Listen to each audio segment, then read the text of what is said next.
მოგესალმებით. ეს არის გადაცემა სუფთა დაფა. მე კი მისი წამყვანი წმინდა მოწამეთა კვირიკესა და იულიტას ტაძრის ნამზღვარი დეკანოზი გიორგი ყიფშიძე გახლავარ. დღეს ჩვენი საუბრის თემაა მშობლები და მოზარდები.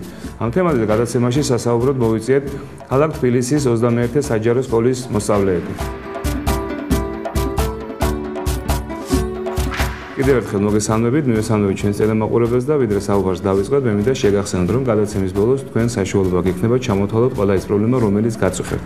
ეხლა რაც შეეხება მთავარ თემას, მე მგონი ყველა დამეთანხმებით, რომ თუ ვინმეს უყვარვართ, თუ ვინმე სრულნავს ჩვენზე, თუ ვინმე სუნდა ჩვენი წარმატება, პირველ რიგში ეს არის მშობლები ჩვენი, მაგრამ მაინც რატომღაც სამწუხაროდ ყოველდღიურ ურთიერთობაში წარმოიქმნება მთელი რიგი პრობლემები და ჩვენ ამიტომ მივუძღვენით ამ თემას გადაცემა, თქვენ საშუალება გექნებათ ისაუბროთ ამ პრობლემებზე გამომწვევ მიზეზებზე თუ როგორ უყურებთ გამოსავალს. არ ვიცი რამდენად ხშირია, მაგრამ ჩვენ გარშემო, ჩემ მეგობარს არენდობოდა დედამისი, ეს გამოიხატებოდა იმაში, რომ სულ აკონტროლებდა, ურეკავდა ძალიან ხშირად, არენდობოდა, სულ ეკითხებოდა, სად იყო, რას აკეთებდა და ეს მას აწუხებდა და ვერ ხვდება მშობელი ხშირად იმას, როდესაც ესე აკონტროლებს და რაღაცას უშლის, უფრო გააკეთებს და არა მაშინ, როდესაც ცოტა ნდობას გამოიჩენს მის მიმართ და მიეხმარება ვთქვათ რაღაცა პრობლემის გადაჭრაში და არა ის რომ ეჩხუბოს ან დაუშალოს სადმე წასვლა არენდობა და აკონტროლებს სულ მუდამ.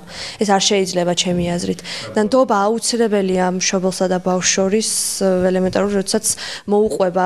მიზეზი ბავშვი ხომ არ ყოფილა ხოლმე? ჩემ შემთხვევაში არ იყო ბავშვი მიზეზი, უბრალოდ მშობელი არის ისეთი, რომ სულ უნდა რომ აკონტროლოს და სულ კონტროლში ყავდეს. მაგრამ გამოსწორდა ნელ-ნელა, იმიტომ რომ მშობელი მიხვდა, რომ ესე უფრო უფუჭებდა თავის შვილს საქმეს.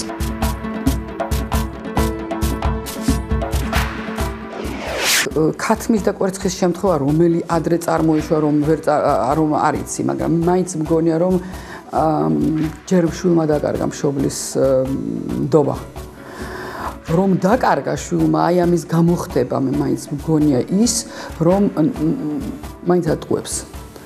იტყუება და ამიტომ მე უკვე მშობელმა დაკარგა შვილის ნდობა. მე რა ამისთვის საჭიროა დადარაჯება, ამისთვის საჭიროა ძალიან ფრთხილად, ძალიან ფრთხილად უნდა მოეკიდო მშობელი ამას, რომ ნელ-ნელა ჯერ ერთი რომ დარწმუნდა იმაში, რომ ნამდვილად უნდობლობა აქვს შვილს გამოცხადებული და ესე იგი გატყუებს, ესე იგი რაღაცა ბოლომდე გახსნილი არ არის თქვენ შორის. და აი მე უკვე უნდა ყველანაირად მოიპოვო ნდობა.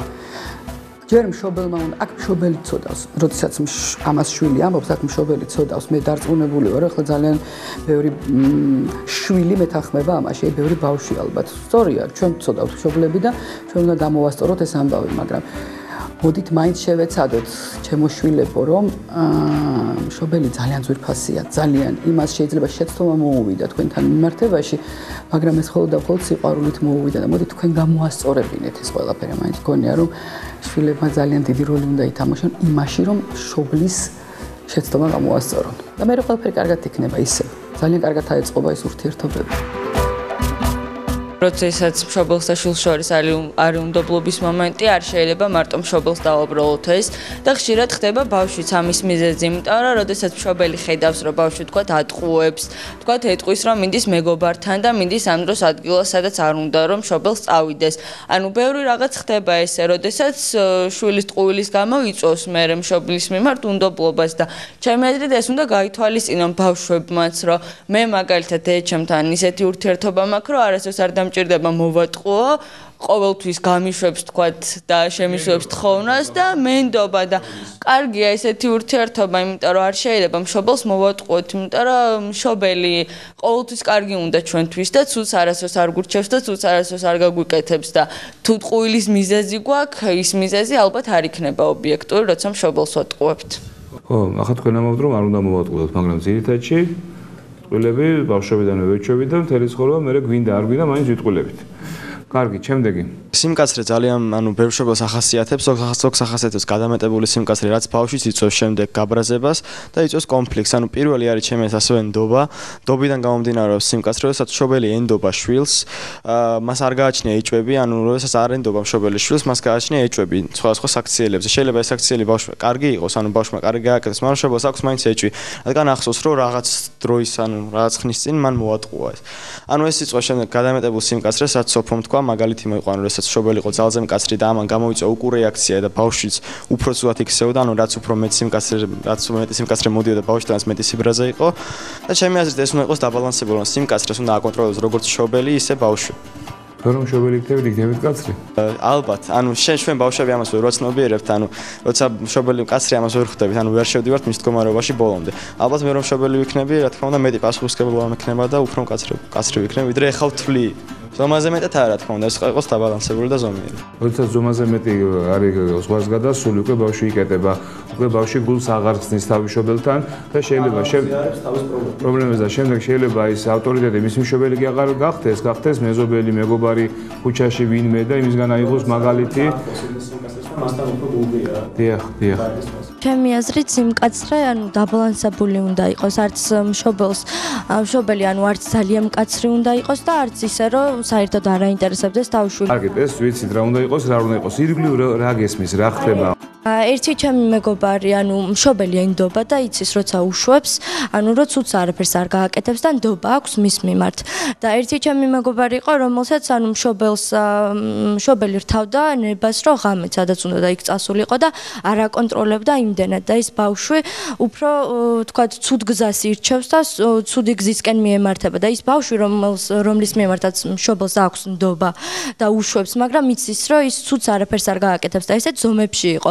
ანუ თქვათ ჩემს მეგობარს რომელსაც მშობელი უშვებდა 11 საათამდე ან 12 საათამდე და მეორეს რომელსაც ანუ უფრო არის ჩემი აზრით ეს რომ მშობლის სიყვარულზეც არის როცა მშობელს უყვარს შვილი ნერვიულობს მასზე და უფრო დიდი ხანი ანუ უფრო აკონტროლებს კონტროლი მაგდან მოდის რომ მშობელს რო არ უნდა რომ თავის შვილი ცუდ გზას დაადგეს და ის მომენტი არის ალბათ რომ მშობელი იმდენად არ განიცდის და არ აინტერესებს და ესეც პრობლემა არის რომ მშობლებს უნდა ანუ სიმკაცრე რაღაც დოზით საჭიროა ჩემი აზრით.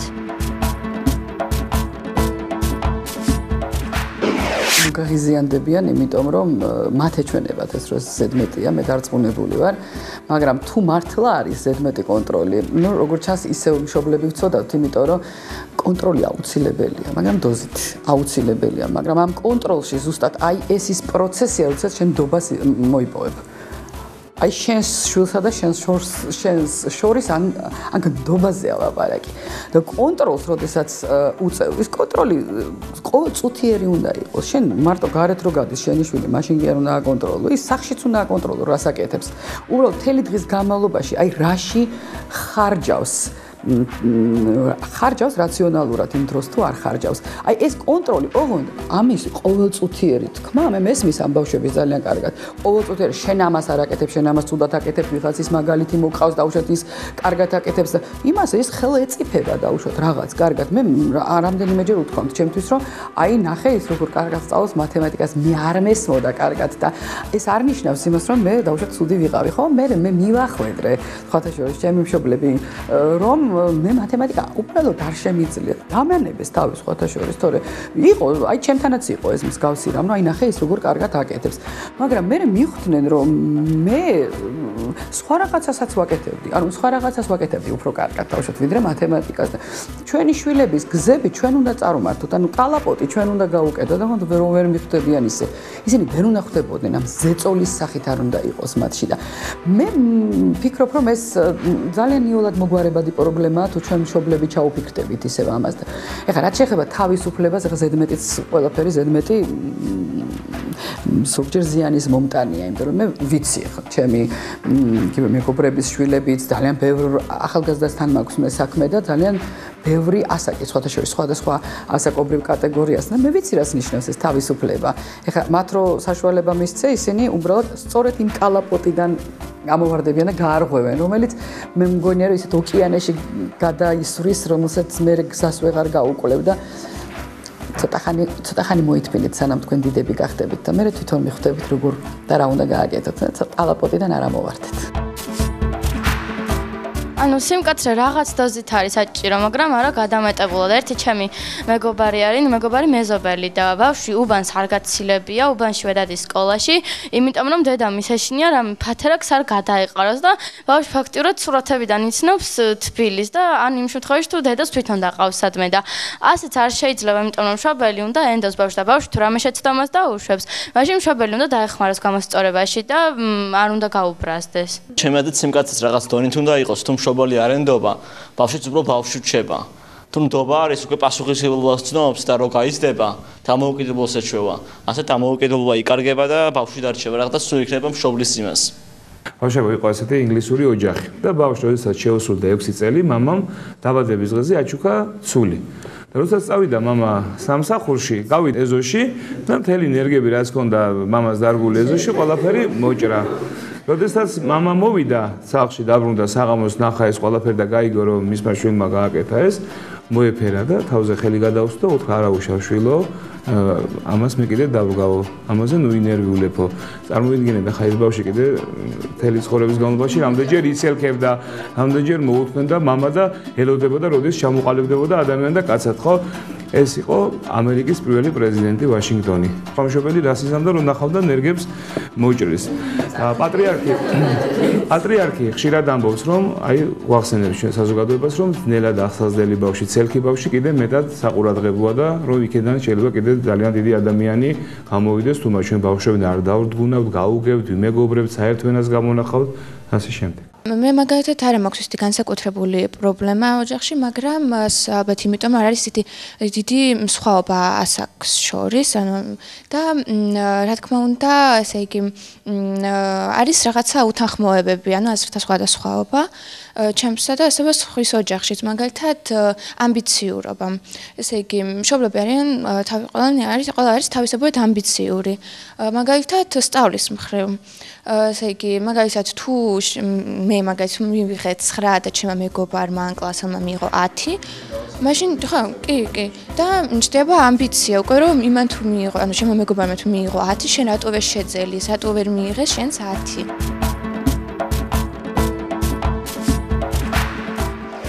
ჩემს მეგობარს ქონდა ესეთი ძალიან ლამაზი აღსარება ჩემთან, ძალიან გულწრფელად მითხრა რომ მთელი ბავშვობა მეზიზღებოდიო და გავოგონდი, იმიტომ რომ ნამდვილად არ ქონდა ის ურთიერთობა. იმიტომ რომ მთელი ბავშვობა დედაჩემი მეუბნებოდა, ნახე თამრიკო რა კარგად სწავლობს და შენ ამას არ აკეთებ. ნახე, მეუთხარი მეც მეუბნებოდნენ მსგავს და იცით რა, ის რომ რაღაცა მაგალითი აჩვენო რომ ის ამას კარგად აკეთებს, ამაში ცუდი არაფერი არ არის, ნამდვილად. რომ იქნებ დაუშვათ უფრო კიდე გამოფხიზლდეს, უფრო შეეცადოს, რომ რაღაცა თავისთავი განავითაროს ამაში და უფრო მეტად დაუშვათ ის კი არა რომ შეეჯიბროს, თვითონაც კარგი იყოს, მაგრამ არის რაღაც საკითხები, რომელსაც უბრალოდ ადამიანი დაბადებულია ასე და მას არ შეუძლია ის გააკეთოს, დაუშვათ ვიღაცა გადასარევი ლამაზი გოგონა, რომელიც არის ცოტა შევსებული ფორმების, ის ბალეტს ვერ იცეკვებს და ის გამორიცხულია უთხრა რომ რატო არ ცეკვავ შენ ბალეტს. ამიტომ აქ მაინც ალბათ საჭიროა სწორად, აი დოზირებულად ამ ასე ვთქვათ შენიშვნის მიცემა. ხო ხედავთ, მაინც მშობლებისკენ მივდივარ, მაინც ბევრი საკითხი მაინც ჩვენთან არის, ჩვენშია. ზაღალისთავი მაინც იქ არის დამარხული და ეს ბავშვები პროტესტს რო აცხადებენ, ზოგჯერ მართლები არიან, ამიტომ საჭიროა დოზირება. თუმცა ის რომ დადარაჯდეს საკუთარ თავზე და ბავშვი ვიღაცის მაგალითზე მოიწონოს, რომ ის ძალიან კარგია ამას, რადგან კარგად აკეთებს, ცუდი ამაში არაფერი არ არის, გაღიზიანდებიან. მე ვთვლი, რომ სწავლის დროს დაძალება არ შეიძლება. შეიძლება განუმარტო შვილს, რომ ეს მისთვის არის უკეთესი. რადგან მე უფრო სწავლას ვზულდებათ, ეგრე ხდება ხოლმე ჩემი აზრით. მშობელსა და შვილს შორის უნდა იყოს ურთიერთგაგება, რადგან ეს არის ძალიან მნიშვნელოვანი, იმიტომ რომ თუ ერთმანეთის არ ესმით, შემდეგ ვერ აწყობენ მათ ურთიერთობას. მე შემიძლია ერთი მაგალითი მოვიყვანო, როდესაც ერთმა ჩემმა ცნობმა მოწია სიგარეტი, სხვათ მიბაძვით და მისმა მშობლებმა რომ გაიგეს, შემდგომ ამაზე დიდი დიდი ჭხვი მოვიდა და ჩემი აზრით ეს არ არის მართებული, რადგან შულს თუ არ აუხსნი რომ ეს ცუდია საზიანოა, ის დაუბრუნდება და კვლავ განაგრძობს იმის კეთებას და ჯობია რომ აუხსნო, ვიდრე ეჩხუბო. წინათაობის ადამიანებს შორის უჭირთ ძალიან სიახლეების მიღება და ანუ ვერაცნობიერებენ ხშირად ჩვენი მშობლები, რომ ძალიან სწრაფად გადის დრო და ის რაც მაგალითად მათ ნახეს 40 წელში, 50 წელში, ჩვენ შეიძლება გვენახა 10 წელში. და ამიტომ აქედან გამომდინარე ხშირად ვერ ეგუებიან, ხდება ამის შემდეგ განსხვავებული აზრები, მაგრამ ისიც მინდა ვთქვა, რომ ხშირად ყოფილა შემთხვევა, როდესაც მშობელი აძლევს ბავშვს რჩევას და ბავშვი თვლის, რომ აი რა იცის იმან, ეხლა ხო სხვა დროა, მე მაგალითად ჩემი მაგალითი მინდა მოვიყვანო, იმიტომ რომ როდესაც დამჭიროებია ვთქვათ რაღაცაში რჩევა, ჩემი ყველაზე დიდი მრჩეველი დედაჩემია, იმიტომ რომ ცხოვრებისეული გამოცდილება კი შეიძლება დრო გადიოდეს, მაგრამ ცხოვრებისეული გამოცდილება არ ქრება არსად და არ მიდის და ცხოვრება არც ისე იცვლება. ამიტომ მინდა რომ ესე გამოვიდეს, რომ რჩეველი პირველ რიგში მშობელია შენი და მე მეგობარი და ის ვინც შენ ხელაა და შენი თაობის არის. ჩემთან მაგალითად პირველ რიგში თუ რამე შეცვლა უნდა, აუცილებლად მეკითხებიან მე, იმიტომ რომ ეს მე ისეთივე სრულფასოვანი წევრი ვარ, როგორც სხვა და არ არის რომ პატარა ხარ და შენი საქმე არ არის, მე რას გავაკეთებ და ძალიან მიხარია. ესე იგი, ჩვენ დროში მშობლისთვის ძალიან ძნელია გამონახოს ბავშვისთვის საკმარისი დრო, რაც მე იწვევს დაშორებას მშობლის ბავშვის და შეიძლება მშობელმა დაკარგოს იმ იდეალის სტერეოტიპი ბავშვისთვის, ანუ ყველა ბავშვი ფიქრობს ასე ვთვლი მე, რომ მისი მშობელი არის ყველაზე ლამაზი, ყველაზე ჭკვიანი, ყველაზე განათლებული და ასე შემდეგ და როდესაც არ არის ურთიერთობა მშობელსა და ბავშვის შორის, ნელ-ნელა ეს ბავშვი შორდება მშობელს და ის მერე გადის ქუჩაში ან მეგობრებში და ანუ მეგობარი იძენს ამ იდეალის ფუნქციას, რომელიც ანუ მშობელს მე ესე ვთვლი და ესეც არის, რომ აქვს მეტი გამოცდილება იმ შენ მეგობართან შედარებით და ანუ ვერ გირჩევს მეგობარი ისე, როგორც გირჩევს მშობელი. ძირითადად მშობლებს მიაჩნიათ საკუთარი შვილი, ანუ მიიჩნევენ როგორც ბავშვს და ელაპარაკებენ ისე როგორც პატარა ბავშვს. და ეს რა თქმა უნდა ესე არ არის. ანუ ბავშვს ერთი მაგალითი მინდა მოვიყვანო ისე და ისე. ანუ როდესაც ბავშვს ეკითხებიან, ანუ ოჯახში თქვა როდესაც ოჯახში განიხილება მნიშვნელოვანი საკითხი და ბავშვს ეკითხებიან აზრს ამის თაობაზე, ბავშვი გრძნობს თავის პასუხისმგებლობას და ასევე უვითარდება აზროვნების უნარი და თავისი აზრის გამოხატვის თავისუფლება. და როდესაც ბავშვს არ ეკითხებიან ამის შესახებ და ყოველთვის ეუბნებიან, რომ ეს შენი საქმე არ არის, თქვა შენ ჯერ ბავშვი ხარ და ყოველთვის ეს გრძელდება წლები და ბავშვი ვერ ხდება დამოუკიდებელი და ვერ აგრძელებს დამოუკიდებელ ცხოვრებას, რაც იწვევს პრობლემებს შემდგომ ცხოვრებაშიც. ჩვენთან სტუმრად ერთ-ერთ გადაცემაში პერსპექტივაში სტუმრად იყო ცნობილი მსახიობი რეჟისორი ზაზა კოლელიშვილი. მეგონი ყველამ იცით.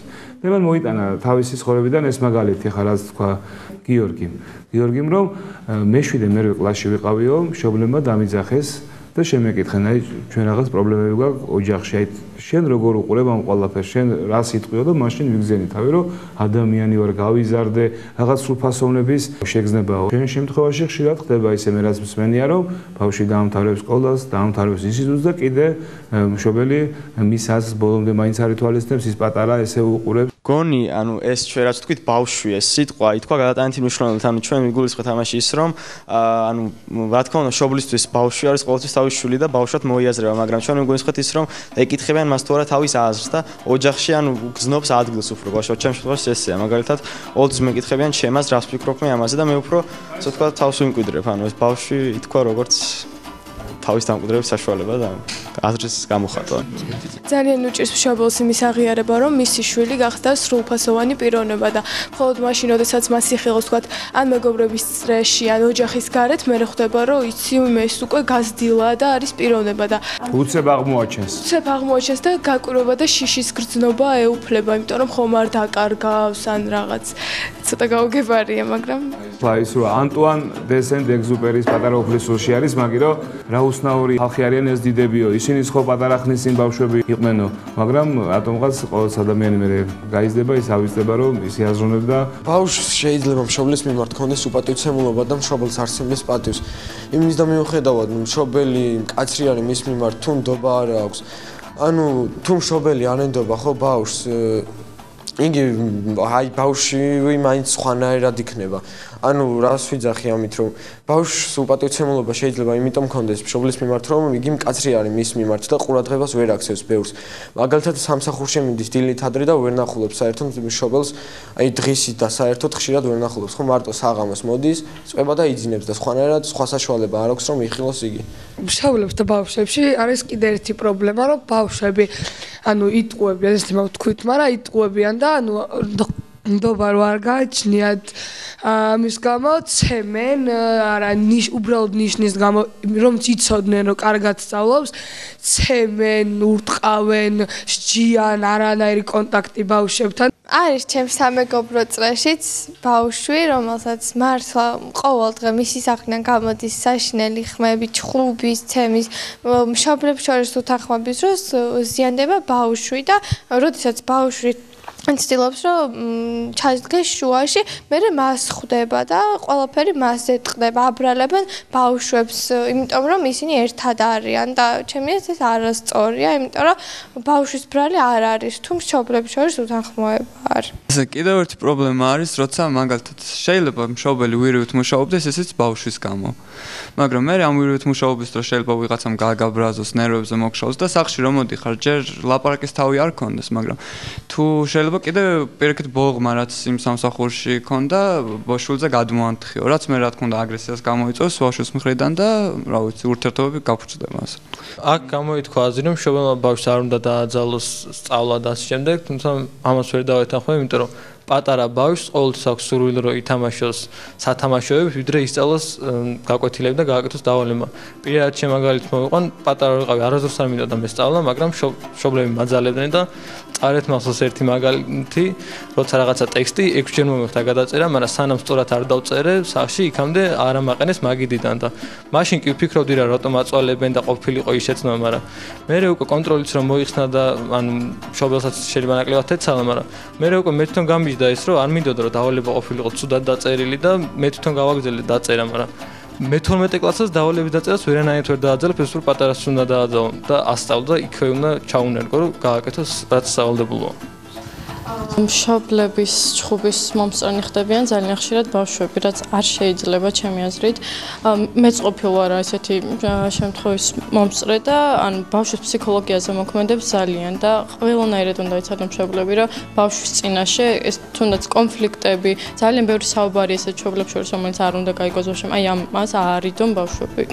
აზრთა სხვადასხვაობა, როდესაც ან თუნდაც ის რომ მშობელი აწესებს აკრძალვას ბავშვისთვის და ბავშვს არ უხსნის თუ რატო ეს უბრალოდ იტყვის რომ მე ასე ვამბობ ეს უნდა იყოს და მორჩა ამ დროს ბავშვი ჩნდება სურვილი რომ პირიქით ეს აკრძალვა დაარღვიოს და კარგი იქნება და თუ მშობელი დაუსაბუთებდა რატომ ჩემი აზრით მშობლებსა და ბავშვებს შორის აზრთა სხვადასხვაობა საერთოდ კონფლიქტები ეს არის ინდივიდუალური ზოგ ოჯახში უფრო მეტია ეს კონფლიქტი ზოგ ოჯახში უფრო ნაკლები და საერთოდ ეს არის მშობელი როგორ აღზრდის ბავშვს მაგალითად მე ვიყავი პატარა დედასთან ერთად ვიყავი სამარშრუტო ტაქსში და ჩემ გვერდზე იჭდა ზუსტად ჩემი ასაკის ბავშვი დედასთან ერთად და ის ბავშვი ბოლო ხმაზე ტიროდა რომ დოდა ნაყინი ძალიან დიდი ხანი იტირა და ერთი ადამიანი კაცი უკან შეწუხდა ჩავიდა და უყვიდა ნაყინი და მშობელმა მადლობაც არ გადაუხა და იმ ადამიანს და ახლა ანუ ეს პროტესტი რაც ჩვენ გვისწრება ეს არის ასაკობრივი და ის ბავშვი ახლა უკვე იქნება ჩემი ასაკის და იმ ოჯახში ეს პრობლემები და აზრთა სხვადასხვაობა უფრო მეტი იქნება ჩემი აზრით აქ იყო ნათქვამი რომ რახან არის კაცრი და გიწევს კონტროლს ესე იგი უყვარხარ მე არ დავეთანხმები ამას ანუ ეს მარტო სიყვარული არ არის ესე იგი თუ არ გაკონტროლებს ძალიან და ძალიან კაცრი არის ესე იგი არ უყვარხარ ანუ მარიამმა თქვა ეს და არ დავეთანხმები ანუ უყვარხარ ისეც და ასეც შობელს ყოველთვის უყვარხარ რაც არ უნდა ცუდად მოგექცეს ან კარგად მოგექცეს გადამეტებული სიყვარული ხდება იმის მიზეზი რომ რა თქმა უნდა ეხა ყველა მშობელს უნდა რომ თავის შვილი იყოს ძალიან კარგი სწავლაშიც გარეგნობითაც ყველაფრით მაგრამ ხშირად როდესაც არ ვიცი ეს გადამეტებული სიყვარულის ბრალია თუ ამბიციურობის ბრალია მშობელი ჩააგონებს შვილს რომ შენ ხარ ყველაზე კარგი, შენ ხარ საუკეთესო და ამის მერე ბავშვი იზრდება ეგოისტად და თვითონ ბავშვის არის ძალიან ცუდი, იმიტომ რომ არ ამგონია ბავშვი გაიზარდოს, იყოს ეგოისტი, ეგონოს თავი ყველაზე კარგი, ყველაზე რაღაცით მეტი და ამბავს ალბათ მერე პრობლემები შეექმნება და არ ეყოლება გვერდით მეგობარი, ვისაც მოუნდება ესეთთან ურთიერთობა. არა მარტო ბავშვის აღზრდაში, არამედ ნებისმიერ საკითხში ადამიანი უნდა ცდილობდეს, რომ სამეუფო გზით იაროს, ანუ ოქროს შუალედი აერჩიოს. სწორედ აი ეს ოქროს შუალედი აქვს ასარჩევი მშობელს, როდესაც ბავშვის შესაძლებლობებს ეხება. ერთი წვი არ შეიძლება, რომ ბავშვს ამ პარტავნება გაუღვიოთ და მას თავიდანვე ჩაუნერგოთ აზრი, რომ ის განსაკუთრებულია და გამორჩეულია. მეორეს მხრივ არც ის შეიძლება გაკეთდეს, რომ ბავშვს არასრულფასოვნების კომპლექსი გამომუშავოთ და უთხრათ, რომ მას არაფერი არ შეუძლია. ანუ თუ კი ვატყობთ, რომ ბავშვი არის ნიჭიერი, უნდა ყველანაირად მივცეთ საშუალება ამ ნიჭს, რომ გამოვლინდეს. ამას უნდა მიუდგეთ არა იმ კუთხით, რომ უთხრათ ბავშვს ეს დიდი პიროვნება იქნება და დიდი არის. არამედ უთხრათ ასე აი ამ კუთხით მიუდგეთ, რომ რაც გაქვს მოცემული ეს ნიჭი, ეს არის უფლისაგან მოცემული. შესაბამისად, შენ უფალია არა მარტო გაძლევს ამ ნიჭს, არამედ შენგან ითხოვს იმას, რომ ეს ნიჭი იყოს გამოყენებული, რეალიზებული იყოს. თუ კი შენ ამას არ გამოიყენებ ამ შენ ნუნას, მაშინ უფლის წინაშე მოგიწევს პასუხისმგებლობა, იმიტომ რომ შენ ფაქტიურად დამარხე ეს შენი ნიჭი და ტალანტი მიწაში. აი თუ ამ კუთხით მიუდგები და პასუხისმგებლობაზე მიუთითებ, მე მგონი უფრო სწორი იქნება. მეორე მხრივ კი რა თქმა უნდა, მაიმ შემთხვევაში კი, როდესაც ბავშვი რაღაცა საკითხში შეიძლება რაღაც სფეროში ისეთი უნარი არ აქვს, არ შეიძლება ეს ადამიანს უჩიჩინოთ და მას ისეთი წარმოდგენა შეუქმნათ, რომ ის არის აბსოლუტურად უუნარი. ჯერეთი ეს უნარი შეიძლება გამომუშავდეს, შეიძლება განვითარდეს, მაგრამ თუ ადამიანს ჩაენერგა თავის თავში არასრულფასოვნების გზნობა, მე ამისაგან თავდახსნა საკმაოდ რთულია. ამიტომ ბავშვი უნდა იზრდებოდეს ლაღად, თავისუფლად, ბავშვს უნდა მივცეთ საშუალება, რომ მონახოს ის გზა, ის ნიჭი, რომელიც მისი გზა და მისი ნიჭია. ბავშვისთვის ძალიან დიდი მნიშვნელობა აქვს, როცა მშობელი მხარს უჭერს ოჯახის წევრები, ძალიან დიდი სტიმული ეძლევა და თulis რომ უკეთესად გამოუვა, როცა გვერდში ეყოლება მშობელი, რომელიც რჩევას მიცემს და რთულ სიტუაციებში დაეხმარება და როცა ანუ არ აინტერესებს მშობელს ბავშვის ამბავი და არც რჩევას აძლევს და თulis რომ უბრალოდ თავისით შეუძლია გადაწყვიტოს, ბავშვისთვის უფრო რთული ხდება გადაწყვეტილებების მიღება. ბოლოს ჩემი აზრით, რაც დრო გადის, ყველაფერი იცვლება, ყველა გამოთქმა და ყველანაირი ქცევა იცვლება, მაგრამ ზოგიერთ მშობელს პრობლემა აქვს ახალ ქცევებთან გადასვლა და ყველაფერს რაც შვილი აკეთებს, ნეგატიურად იღებს როგორც შეურაცხყოფად. მაგალითს მოვიყვან, ჩემი მეგობარი ცდილობს ყოველდღე აერიდოს სახლს, რადგან დედამის არ ესმის, რომ აი დღევანდელი ბავშვები ამ ქულს არ იცმევენ, ან სხვა და იღებს როგორც შეურაცხყოფას, რომ აი ჩემ ბავშვს არ უნდა რომ დამიჯეროს მე და ვერ ხვდება იმას, რომ ამ თაობას არ უნდა ამის ჩაცმა და იღებს როგორც შეურაცხყოფას. წეღანი თქვა კონტროლზე, რომ თუ ზედმეტი კონტროლი არის მშობელს ბავშვი უყვარსა და პირიქით. ანუ ჩემი აზრით მშობელს ბავშვი უყვარს როცა აკონტროლებს, იმიტომ რომ ზრუნავს მასზე, რომ რამე არ დაემართოს. აი ჩემი მაგალითით მოვიყვან დედჩემს და მე მესამე კლასიდან დავდივარ ხოლმე მარტო, მაგრამ დედჩემი სულ აკონტროლებდა, ირეკებოდა ჩემ მუსიკის მასწავლებელთან, დამრიგებელთან ხო მოვიდა, ხო წამოვიდა და ესეც იმიტომ ხდებოდა, რომ მე დედჩემს ვუყვარდი და ახლა ძალიან ვუყვარდა. ამიტომაც ბავშვობა თუ მშობელი გაკონტროლებს, არ უნდა მივიღოთ ისე რომ მშობელს აი ჩვენ არ ვუყვართ. აი მაგალითად ერთი ჩემი მეგობარი არის, რომელსაც სულ მშობელი დაატარებს ყველგან რაღაცა და ელემენტარული ბავშვი ცოტა ხნის წინ მიეჩვია მარტო სიარულს სკოლაში, არის ჩემხელა მე-9 კლასელი და ამას წინათ ერთად მეტროში ვიყავი და ხელს არ მიშვებდა, ეშინოდა არ დავეკარგავდა, ასეც არ შეიძლება. ყველაფერს აქვს საზღვარი. გულგრილობის პრობლემას მიან დაუბრუნდა ისევ, მე ვიცი რომ ბავშვი იზრდება 5 წლამდე, ის საძირკველი რაც შემდგომ ვაშენებდნენ, ეს არის 5 წლამდე გაზრდა და ავთომ თქვა ეს პრობლემას თქვა განიხილა, როდესაც მშობელი გულგრილად უდგება მას, ბავშვი როცა პატარა ასაკშია და ესე უდგება რომ ითამაშოს პატარა, შემდგომ მივაქცევ ყურადღებას ასე შემდეგ, შემდგომ ბავშვს არ აქვს თავის საქმის სიყვარული და ის პასუხისმგებლობა რაც მას უნდა ქონდეს, რომ რაც შემდგომ გაუადვილებს საქმის გაკეთებას. არ უნდა იყოს გულგრილობა და მშობელმა მშობელმა ყველაზე მეტი ყურადღება ჩემი აზრით პატარაობიდანვე უნდა მიაქციოს ბავშვს. ათა შემდგომ უფრო გაუადვილდეს მისი, ასე ვთქვათ, რა ვიცი, გაზდა. წეგან იყო საუბარი იმის შესახებ, რომ მშობლები არ ეკითხებიან ბავშვსო და ზოგმა თქვა, რომ ჩვენ გვეკითხებიან. მე მქონდა, ცოტა 1-3 წლის წინ ის მომენტი, სიტუაცია, რომ დამაინტერესა მშობლები, უფროსები ჩემზე საუბრობდნენ რაღაც თემაზე და დამაინტერესა და ვკითხე, რომ თქვათ ვიზე საუბრობთ, ჩავერია მათ საუბარში და შემომიტრიალდნენ და მითხრეს, რომ შენ ბავშვი ხარ და ვერ გაიგებ და არ არის ეს შენი საქმე. და ძალიან დამწყდა გული იმ შესახებ, რომ იქნებდა რაღაც აზრი მე გამიჩნდეს და თავის დამყარების მიზნითაც ხდება ის, რომ მინდოდა რომ მეც ჩემი აზრი გამომეხატა. ეხა არ ხდება ეგ და ეხა უფრო აინტერესებთ რაც გავიზარდე და პირიქით მეუბნებიან, რომ ეხა შენ ზრდა გაიზარდე, აღარ ხარ პატარა და ეხა პირიქით მეკითხებიან და ჩემი აზრით არც მაშინ რომ მითხრეს, მიპასუხეს ისე არც ის არ არის სწორი, იმიტომ რომ შეიძლება არ იყოს იმ პატარა ბავშვის აზრი იმდენად გადამწყვეტი და მნიშვნელოვანი, მაგრამ მაინც უნდა მოусმინო და აგრძნობინო, რომ არის, აგრძნობინო მაინც ის მომენტი, რომ არის მისი აზრი, მნიშვნელოვანი.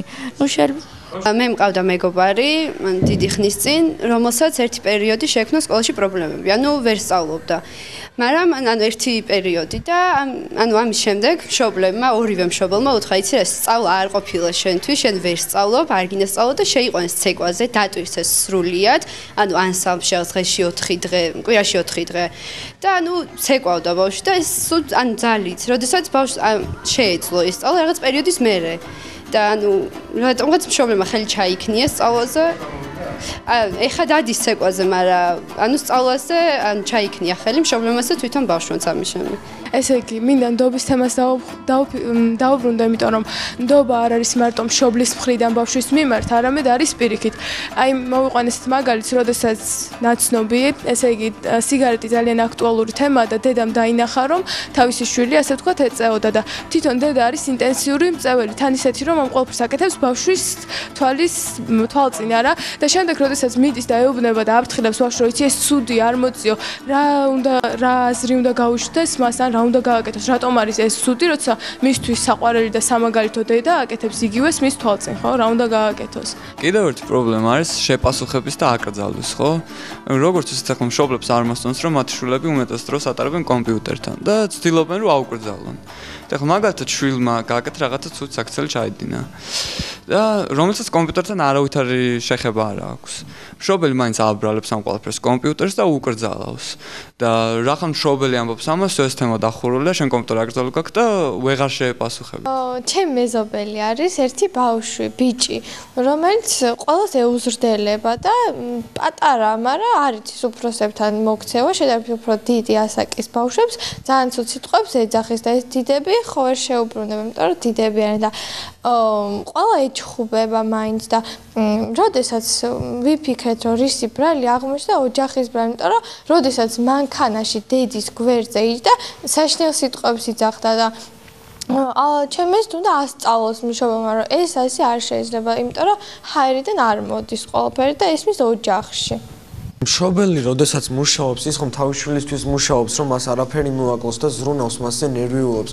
თუნდაც სადმე მიდის და შვილს ტოვებს სახლში, ის ნერვიულობს მასზე და ზრუნავს, რომ წუხს მარტო რომ ტოვებს, მაგრამ სამუშაოს გამო უწევს სადღაც წასვლა. ის მარტო რჩება სახლში და მშობელი თუნდაც მიდიოდეს, ანუ იგი აკონტროლებს, თუნდაც დარეკვით სახლში რომ ურეკავს, ამით აკონტროლებს, თუ სხვა საშუალება არ აქვს, რომ შვილი გააკონტროლოს.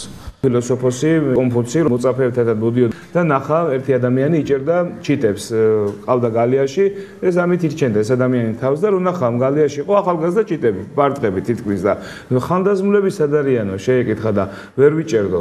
მათო ძალიან დიდი გამოცდილება აქვთო და შეტრიალდაო კონფუციო და უთხრა თავის მოწაფეებს, რომ ეს ყოველთვის გახსოვდეთო, იმიტომ რომ უფროს თაობას აქ იმხელა გამოცდილება იმდენი ცოდნა თელი ცხოვრება დააგროვეს ეს და ძნელია დღეს რომ ის მე როცა არ უსმენენ მათ და როდესაც შენ გინდა შენ შვილს ეს გამოცდილება ეს თქონდა გადასცე, მე არ ვამბობ ეხლა ზანგჩარევა და რაღაც ესეთი დიქტატურა უნდა დაამყაროს, მაგრამ ყოველ შემთხვევაში ახალგაზრდა თაობამ ყოველთვის უნდა გაითვალისწინოს რჩევები უფროსი თაობის და მე ძალიან ბევრი მაგალითი ვიცი, რომელიც დამთავრდა ძალიან კარგი შედეგით.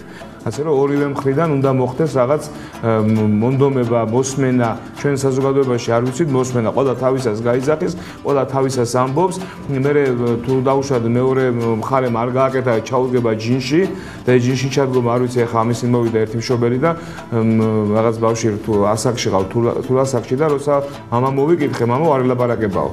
არ ელაპარაკება, გაბრაზდაო და რა გამოსავალია ხა ეს არის, რომ მამა არ ელაპარაკება შვილს, პირიქით, უნდა დაუჟე შვილო, შენ პატარა ხარ, რაღაც აუხსნას, თვითონ მამა ჩაიკეტა და არ ელაპარაკება ბავშვს. ესე ძალიან ცუდია. მოკლედ ორივე მხარედან უნდა იყოს პატივისცემა და მაშინ გაკეთდება საქმე. თუ ერთი მხარე გაიძახეს, მარტო მე მომისმინე და ჩემი აზრები გაითვალისწინეთ, ან მეორე მხარე გაიძახეს, ამას რა თქმა უნდა ვერ შედგება ნორმალური ოჯახი, მაგრამ აი და ძირითადად შემთხვევაში ჩვენ 80%-ს მე რაც მსმენია, რაც ახლა ურთიერთობა გვაქვს ჩვენ სკოლებთან, ბავშვებთან, ასეთი ურთიერთობა. მშობელს გონია, რომ თავისი შვილი გაიზრდება თავისთვის. ჰაერზე არ უნდა მას შრომა ჩვენ ბევრ გადაცემაში პერსპექტივაში მოუწოდეთ მშობელს და უთხარით რომ როგორც ერთი სამუშაო სამსახური არის ის რომ დავიდა დილას მივიდა სამსახურში იმუშავა დაბრუნდა საუბრს მეორე სამსახური არის ბავშვებთან ურთიერთობა და უნდა იცოდეს მშობელმა ვისთან მეგობრობს მისი შვილი რა უხარია რა წინს რა მოწონს მიშვის რას განიცდის რაზე გწდება გული მაგრამ შენ შემთხვევაში რაღაც ოჯახი როცა შეიკრიბება საღამოს ზოგი სკოლიდან ზოგი მასალიდან ზოგი სპორტიდან ზოგი სამსახური ყველანი შემდეგ მაინც ცისფერ ეკრანთან დაждდებიან ან ეხლა კომპიუტერთან და ეს გათიშულობა ხდება და ეს არის ყველაფრის მიზეზი და მე დავუშვათ ადამიანს აი რაღაცა უნდა ისწავლოს ხო მოზარდს არავის არ უნდა ძირითადად რომ დაждდეს ეს და აუხსნას რატო უნდა ისწავლო მარტო არის ისწავლე არის სწავლის მე ხმისაწევა მე არის მოჯახუნება მე რაღაც აგრესიის გამოხატვა და აი ეს ფორმა არჩეული ორივე მხრიდან მე ის კიდე რა თქმა უნდა ბავშვი ეს სულად მოქმედებს ეს აგრესია ის კიდე თავისთვის იკეტება ის კიდე რაღაც პროტესტს გამოხატავს და ამ მდგომარეობაშია დღეს ჩვენი საზოგადოება ჩემი აზრით ეს პრობლემები მშობლებსა და ბავშვებს შორის არ არის მარტო ერთი მხარის ბრალი ეს არის ორივე მხარის ბრალი უნდა იყოს მშობელსა და ბავშვებს ურთიერთგაგება ხან მშობელმა უნდა დათმოს ხან ბავშვმა, მაგრამ ხშირად არის რომ უწევს რომ ბევრი დათმოს ბავშვმა და ბავშვის აგრესია შემდეგ ვერ ახორციელებს ან სახლში ვერ ახორციელებს თავის აგრესიას ვერ ავიძე და გამოდის გარეთ ან ქუჩაში ახორციელებს ან ვინმე თავის მეგობარზე და ასე ვთქვათ ძალიან ცუდ ტონს ტოვებს ანუ გარეთ ოჯახში არ გაზრდილის ასე ვთქვათ და ეს არის ყველაფერი იმის გამო რომ ვერ უკავშირდება დედამისს ანუ ასე ვთქვათ ან მამამისს ისე როგორც საჭიროა და ეს ქმნის პრობლემას. აგრესიას შემდგომ ოღონდ გარეთ, სახლის გარეთ. შემდგომში არის ესეთი ადამიანი, ბავშვი, რომელიც აფუჭებს ყველაფერს, რასაც ხელს მოკიდებს, ანუ აიუზდელება ადამიანებს, არ აქვს ამის მნიშვნელობა თავის ტოლი არის თუ უფროსი და როდესაც მშობელს ეუბნებიან რომ თქვენი შვილი ასე მოიქცა, მშობელი აბრალებს მის მცირე ასაკს და ამბობს რომ იგი არის ბავშვი და უბრალოდ როცა გაიზრდება, ამას მიხვდება, მაგრამ ამას თუ ახლავე არ მივეცით მისცა მშობელმა შენიშნა მე ხო აღარ გაითვალისწინებს ამას გამოსავალი არის ჩემი აზრით აღზრდა ბავშვების უნდა აზიაროს ხელოვნებას აუცილებლად ცოტა მეტი დრო უნდა დაუთმოს რასაც აქამდე უთმობდა და უნდა ატაროს ეკლესიაში იმიტომ რომ ყველაზე დიდ შვებას გრძნობს ადამიანი იქ მშობელმა და ბავშვმა უნდა შეხედონ ყველაფერს ერთმანეთის თვალით, რომ უკეთ გაუგონ ერთმანეთს და აგრეთვე უნდა იყოს ახლო ურთიერთობები და გულახდილობა, რომ ყველაფერს როცა გულახდილად უყვები მშობელს და მშობელის გულახდილად გესაუბრება, უფრო დიდი ურთიერთგაგება და პრობლემებიც ნაკლებად იქნება. ზომიერება, ანუ როდესაც არც გადამეტებული ყურადღება არ გადა, არც გადამეტებული სიბრალე, როდესაც ამ ყველაფერში დასულია ზომიერება, ყველაფერი მიდის კარგად და შემდგომაც კარგად ვითარდება. მშობელმა უნდა შეხედოს ყველაფერს ბავშვის თვალით და ასევე ბავშვმა მშობლის თვალით, რომ უფრო კარგად მოხდეს ურთიერთგაგება მშობელს და ბავშვს შორის და გაიაზრონ თუ მშობელი რას ფიქრობს მის მეგობრებზე. აი მაგალითად, მშობელი უფრო გამოცდილი არის, რა თქმა უნდა და უფრო შეუძლია ურჩიოს ბავშვს ბევრი რამე. ჩვენ უნდა მისცეს მაგალითი და ეს უკვე იქნება გამოსავალი იმისა, რომ ბავშვმა რაღაც გარკვეული ცუდი საქციელი არ ჩაიდინოს და მშობელი ამას არ გააკეთებს და პირიქით კარგ რაღაცას გააკეთებს, ბავშვიც მაგალითს აიღებს მშობლისგან და კარგს გააკეთებს და არა ცუდს. და მშობელს მეტი ავტორიტეტიც ექნება ბავშვის თვალში და რჩევას უფრო გაითვალისწინებს ბავშვი. ანუ ორივე მხარე ბავშვიც და მშობელიც უნდა წავიდეს რაღაც დათმობაზე. ანუ მშობელმა უნდა გამოიჩინოს უფრო ნდობა ბავშვის მიმართ, უნდა ქონდეს მეტი დრო ბავშვის მიმართ და ბავშვმაც ანუ რჩევები უნდა მიიღოს მშობლის. ეცადოს ყოველთვის რომ ბავშვი არ იდოს რაიმეს, უნდა მისცეს იმის უფლებაც რომ საკუთარ შეცდომაზე ისწავლოს და შემდეგ გაარჩიოს ცუდი კარგისაგან. ის ყოველთვის ვერ უკარნახებს რა არის მისთვის კარგი და რა არის ცუდი. უნდა იყოს ბევრი ურთიერთგაგება და ასევე რა თქმა უნდა ერთმანეთის თვალით ცხოვრების შეხედა. როდესაც მშობელი შეხედავს ცხოვრებას ბავშვის თვალით, უკვე აღარ გააკეთებს ისეთ რაღაცას, რაც ბავშვს არ მოეწონება და პირიქით, როდესაც ბავშვი ხვდება რომ მშობელი მთელი დღე დაღლილია, დაუთმობს და დაუშვად არ დახვდება კომპიუტერთან მჯდარი და არამედ ტკბილ სიტყვას ეტყვის ან გაუგებს და ჩემი აზრით ეს ყველაზე მთავარია. მშობელმა და შვილმა უნდა ისაუბრონ, ხშირად უნდა ქონდეთ საუბრები და ანუ განიხილონ თუ რა შეცდომები დაუშვეს, ანუ ორივე მხარეს უნდა შეეძლოს აღიარება და თქვათ თუ ბოდიში ამოსახლდა, ბოდიშის მოხდას და ანუ ყველა ისეთ მომენტს უნდა შეხედონ ერთმანეთის თვალით. ხშირად არის ყურადღების დეფიციტი, რაც იწვევს ცუდ ურთიერთობას და ცუდ ქცევებს ბავშვების მხრიდან და ამის გამოსავალი მხოლოდ არის რომ მშობელმა დიდი ყურადღება დაუთმოს ბავშვს. უნდა შედგეს დიალოგი და თუ ბავშვმა რამე არასწორად გააკეთა, არ უნდა ისაჯოს იგი, რამე აკრძალვით, ანუ არ უნდა მოყვეს თუნდაც კომპიუტერის ან გარეთ გასვლის აკრძალვა, არამედ მშობელმა უნდა აუხსნას ბავშვს თუ რატო გააკეთა მან ეს არასწორად და როგორ უნდა გაეკეთებინა სწორად. ერთმანეთს უნდა მოусმენ არა მარტო გამოსაჩენი ყურით, არამედ გულისყურთან. ხშირად ყოფილა რომ ცელაპარაკები, ხვდები რომ არ გისმეს და სხვა რაღაცაზეა გადართული, ანუ ერთმანეთს უნდა გაუგონ. პირდაპირ არ უნდა მიუთითოს მის დანაშაულზე, არამედ მაგალითების და შემოვლითი გზით აჩვენოს რომ ის არის არასწორი და მიცეს აზროვნების უნარი, ეს უფრო დაეხმარება ბავშვსაც და მშობელსაც. ძალიან ბევრი რამე ითქვა რა უნდა გააკეთოს მშობელმა, მაგრამ იმაზე არავინ არ ფიქრობთ რომ მშობელი არის ან ადამიანი არიბადება ისე რომ იცის როგორ აღზარდოს ბავშვი და ხშირად მშობელიც უშვებს შეცდომას და რაღაც არის რომ უნდა გავითვალისწინოთ რომ კი ეს შეცდომა დაუშვა, მაგრამ მომავალში ამას აღარ გააკეთებს და ჩემს შემთხვევაში ყოფილა ესეთი რამე სიტყვაზე აკრძალვა დაუწესებიათ, მაგრამ მივხვდა რამე რომ მშობელი რომ არ არის აკრძალვა გამოსავალი და აკრძალვა ანუ არ მქონია არასდროს მე და მშობელსაც უნდა გაუგოთ რომ შეიძლება იმან დაუშვა შეცდომა და შემდეგ გამოასწოროს. კარგით, მე მგონი ჩვენ ყველა ვთანხმდებით იმაზე, რომ ყველამ თავისი წილი უნდა აიღოს. არ გამოვა ისე, რომ მარტო ერთი ითხოვდეს და მეორე უსმენდეს, ან მეორე ითხოვდეს და პირველი უსმენდეს. ჩვენთან პერსპექტივაში იყო სტუმრად ოთარ ტატიშვილი, ექიმი.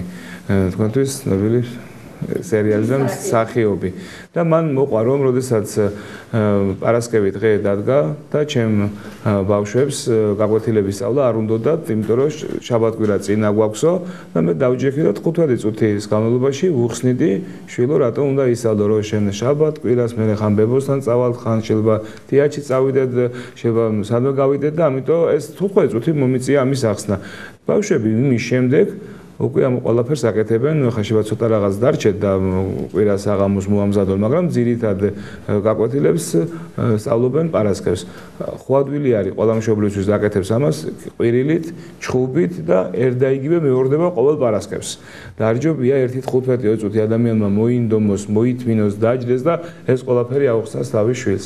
მაგრამ ხშირ შემთხვევაში რატომღაც სხვანაირად ხდება. მაგრამ ჩვენც უნდა გავუგოთ მშობლებს, მათი გამოცდილებაზე გავამახვილოთ ყურადღება, უნდა გავიზიაროთ და მშობლებმაც მოგვაქციონ ყურადღება, რომ ჩვენ სულ პატარები აღარა ვართ. რაღაცა ჩვენ გვაქვს ჩვენი შეხედულება, ჩვენს ტკივაგული, ჩვენს გვაქვს რაღაც ჩვენი გრძნობები და მოგვისმინონ და ჩვენს ცოტათი გავიზარდეთ. უთხრათ ჩვენ მშობლებს და მე მგონი ორივე მხრიდან თუ იქნება ეს მონდომება, ჩვენ შევძლებთ რომ ჩამოყალიბდეთ სრულფასოვან ადამიანება და შემდგომში ასეთები გავზარდოთ მომავალი თაობას. კარგით, ეხლა თქვენ საშუალება გაქვთ ჩამოთვალოთ ყველა ის პრობლემა, რომელიც გაწუხებთ.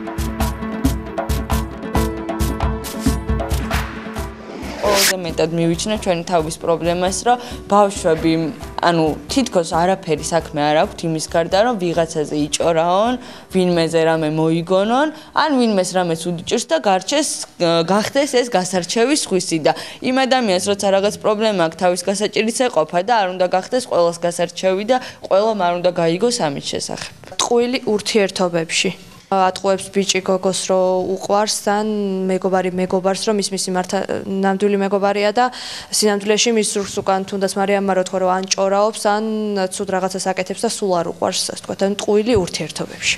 ყულზე არის აწყობილი მეგობრობა. ანუ ძალიან ხშირია ის მომენტი ჩემთან, ანუ ჩემს საკუთარ მდგომარეობას დავასახელებ, ძალიან ბევრი ისეთი მეგობარი შემხვდა, რომელიც პირში, ანუ პირფერობდა, ანუ მიღიმოდა და კარგს ამობდა და ზურგს უკან მე გამიგია, რომ ცუდი ულაპარაკია და ანუ საწინააღმდეგო იმის, რასაც მე მეუბნებოდა და ეს ჩემი აზრით ძალიან დიდი პრობლემაა და შემაწუხებელია ჩემთვის. ჩემი ტოლი ბავშვები და ჩემი პატარები ეწევიან სიგარეტს. ეს არის დღევანდელი ძალიან დიდი პრობლემა. ძალიან მაწუხებს, როცა ჩემ ხელა გოგოები, რაც ნინიმ თქვა, რომ ეწევიან და არა მარტო ეწევიან, იგინებიან, ბევრად ალბათ უფრო ბევრი პროცენტი იგინება გოგოების, ვიდრე ბიჭების. ანუ ჩემ კლასთან გამომდინარე ვლაპარაკობ და ანუ მარტო იმიტომ იგინებიან და ეწევიან, რომ ფიქრობენ, რომ ბიჭებს ეს მოწონთ, მაგრამ მე ვფიქრობ, რომ ბიჭის თვალიდან ეს აი პირიქით რომ ძალიან ამაზრზენი სანახაობაა. აუ, ჩემი მთავარი პრობლემა არ მგონი ძილი და დროის უკონლობა და დროის ასე ვთქვათ არარაციონალურად გადანაწილება. ძილი არის მთავარი პრობლემა მგონი. მე არ ვსიამოვნებს, როდესაც ჩემ გარშემო იფურთხებიან და ან როდესაც დამინახავს, მithქვამს კიდევ, რომ ჩემ თვალწინ ნუ იფურთხებ, მაგრამ არის კატეგორია, რომელიც ითვალისწინებს და არის, რომელსაც არ აინტერესებს სხვისი აზრი და თავარი პრობლემა არის სხვისი აზრის გაუთვალისწინებლობა და მარტო თავისთავად ფიქრი. სხვისი აზრის გათვალისწინება, ანუ მაგალითად არ გააკეთო ეს, იმიტომ რომ ეს რა სიტყვის, ანუ რა სიტყვი არ მეზობლები მაგალითად, რომელსაც შეიძლება საერთოდ არ ვიცნობდი და მე პირადად არ მაინტერესებს იმ მეზობლის აზრი, რომელსაც საერთოდ ერთხელაც არ მყავს ნანახი და თურმე აღმოჩნდება, რომ ის მეზობელი ჩემზე 24 საათი რაღაცებს ყვება, ანუ ესე რომ მოიქცა, ისე მოიქცა, ეს რატო გააკეთა, მე ვთვლი, რომ ეს სერიოზული პრობლემაა. ჩემთვის ძალიან საწყენი ამას რომ ამბობ, მაგრამ ჩემ მეგობრებს გაცილებით უფრო ხშირად ველაპარაკები კომპიუტერის სახით, ვიდრე პირადად, იმიტომ რომ ესეთი ჩამოყალიბდა ესეთი რაღაც რომ მათთვის უფრო კომფორტულია სახლიდან ლაპარაკი, ვიდრე აი გამოვიდნენ და ვნახოთ ერთმანეთი და ველაპარაკოთ სინამდვილეში, ვიდრე ამ ვირტუალურ სამყაროში. ადამიანებს იმდენი პრობლემა აქვს, რომ ყველგან იგრძნობა აგრესია და ეს არის ფილსიტყვებას ერთ-ერთი გამოხატულება, ჩემი აზრით ამის და ძალიან დიდი პრობლემაა და აქტუალური დღეს. მასწავლებლის არასწორი დამოკიდებულება მოსწავლეებისადმი და ასევე მოსწავლეების დამოკიდებულება, ანუ არასწორი დამოკიდებულება. იცით რა შესაქმე ურთიერთობები საერთოდ არის ყველაზე მნიშვნელოვანი რამ და მით უმეტეს სკოლაში ურთიერთობები შეიძლება სხვადასხვანაირად იყოს, სხვადასხვა სტილით იყოს აგებული მასწავლებელსა და მოსწავლეებს შორის. შეიძლება იყოს ზოგჯერ დიქტატორული და ძალიან ავტორიტარული დამოკიდებულება მასწავლებლის, ზოგჯერ შესაძლებელია იყოს ზედმეტად თავისუფალი და ასე ვთქვათ პოპულისტური და ზოგჯერ და ყველაზე უკეთესი და ზომიერი ვარიანტი არის თუ არის თანამშრომლული დამოკიდებულება. წელს კანონით უკვე ურთიერთობებს არეგულირებს ორი დოკუმენტი. ეს არის მოსწავლეთა ქცევის კოდექსი და მასწავლებელთა ეთიკის კოდექსი და ეს ძალიან კარგია, რომ ეს დოკუმენტი არსებობს. მაგრამ აი ჩემი პირადი და სუბიექტური აზრი არის ასეთი, რომ თუ ადამიანი არის ბავშვებზე შეყვარებული, მოწოდებით პედაგოგი, ქრისტიანი, ინტელიგენტი ადამიანი და ჰუმანური ადამიანი, მას ბავშვებთან ურთიერთობის პრობლემა საერთოდ არ უნდა ქონდეს არასდროს. ჩემთვის ერთ-ერთი ძალიან მნიშვნელოვანი პრობლემა ფაქტია, რომ თელი ჩემი ცხოვრების მანძილზე წარმოადგენს ის, რომ ჩემი მშობლები არ არიან ერთად და ეს ბავშვს ძალიან მოქმედებს და რთულია ბავშვის ცხოვრება ასეთ სიტუაციაში. მოზარდების საერთოდ ეს არის ტრავმა, სერიოზული ტრავმა ბავშვისთვის ნებისმიერ ასაკში, როდესაც ის უყურებს მისთვის ორი საყვარელი ადამიანის მხრიდან კონფლიქტს. ძალიან დიდ გავლენას ბავშვობაში ეს არის რაღაცა სურათების, ვიზუალური ეფექტების, ასე ვთქვათ, ზეგავლენა და მოზრდილობაში უკვე ძალიან ძნელია დაალაგო ურთიერთობა მოზარდთან და აუხსნა. მისთვის ამ შემთხვევაში ვინ არის დამნაშავე და ვინ არის მართალი, ამას განსაკუთრებული და პრინციპული მნიშვნელობა ამას არ აქვს. მნიშვნელოვანია მისთვის არის ის, რომ მისი გარემო, მისი ოჯახი არის არასტაბილური. არასტაბილური ნიშნავს უსაფრთხო არ არის მისთვის, რაც იწვევს თავის მხრივ შფოთვას, იწვევს მეორად აგზნებას და შესაბამისად მე ყალიბდება ისეთი კომპლექსები, რომლებთანაც მე ფსიქოლოგებს და სპეციალისტებს უწევთ გამკლავება კონკრეტულად აი ამ კონფლიქტების საფუძველზე. ბავშვი არ უნდა იყოს ტრავმირებული. ერთ-ერთი აქტუალური თემა და პრობლემა არის აგრესია, გაღიზიანება, რაც როგორც ოჯახებით ყოველდღიურ ცხოვრებაში მოდის საზოგადოებიდანაც და დამატებითი ძალებით ტელევიზიის სახით თუნდაც, ან კომპიუტერის სახით, ან გაზეთების სახით. გარშემო ისმის ბით სიტყვაობა არის გავრცელებული, ანუ სადაც არ უნდა წახვიდე, ყველგან გინებიან ცოტა სიტყვებს ამბობენ და ძალაუნებურად ამას ყური ეჩვევა და როცა მეც ბრაზდები, ენის წვერზე ცუდი სიტყვა მადგება და ძალიან მიუღებელია ჩემთვის. ძალიან მაწუხებს დღევანდელი გოგოების აქციელი, უთამოყვაროთ იქცევიან ძალიან და ძალიან ხშირად ყოფილა იმ მდგომარეობაში, რომ ჩემი ახლობელი ან მეზობელი მიდის ბიჭთან და თვითონებდება მიყვარხარ და მომწოხარ და ძალიან მიუღებელი. ჩვენი გადაცემა სამწუხაროდ დასასრულს მივახლოვდა. დიდი მადლობა გადაცემაში მონაწილეობისათვის, საინტერესო საუბრისათვის. მე ტელემაყურებელს შევახსენებ, რომ ჩვენი გადაცემის სტუმრები გახდნენ ქალაქ თბილისის 21-ე საჯარო სკოლის მოსწავლეები. ჩვენ ამით გემშვიდობებით. მომავალ ოთხშაბათამდე ზუსტად ამ დროს შევხვდებით ერთმანეთს. დიდი ეკლესია თითოეულ თქვენგანს ელის. მერთვა დაგლოცოთ და გადახართ. აი როცა ვხედავ მე ამდენ ახალგაზრდობას, გულს უხარია, რომ მოდის ძლიერი თაობა და ამაში დიდი დამსახურება მიუძღვის სკოლის ხელმძღვანელობას, დირექტორს და მასწავლებლებს. თქვენ აკეთებთ ძალიან დიდ საქმეს. თქვენ უნდა გაზარდოთ ჩვენი შვილები სამშობლოს სიყვარულით. დალოცვილი იყავით, გახარებული იყავით. ნურაფრისა ნუ შეგეშინდებათ. ჩვენთან არს ღმერთი. გადაცემის სპონსორია წმინდა მოწამეთა კვირიკესა და ივლიტას ტაძრის მრევლი. წმინდა მოწამენო კვირიკე და ივლიტა, ევედრეთ ღმერთსა ჩვენთვის.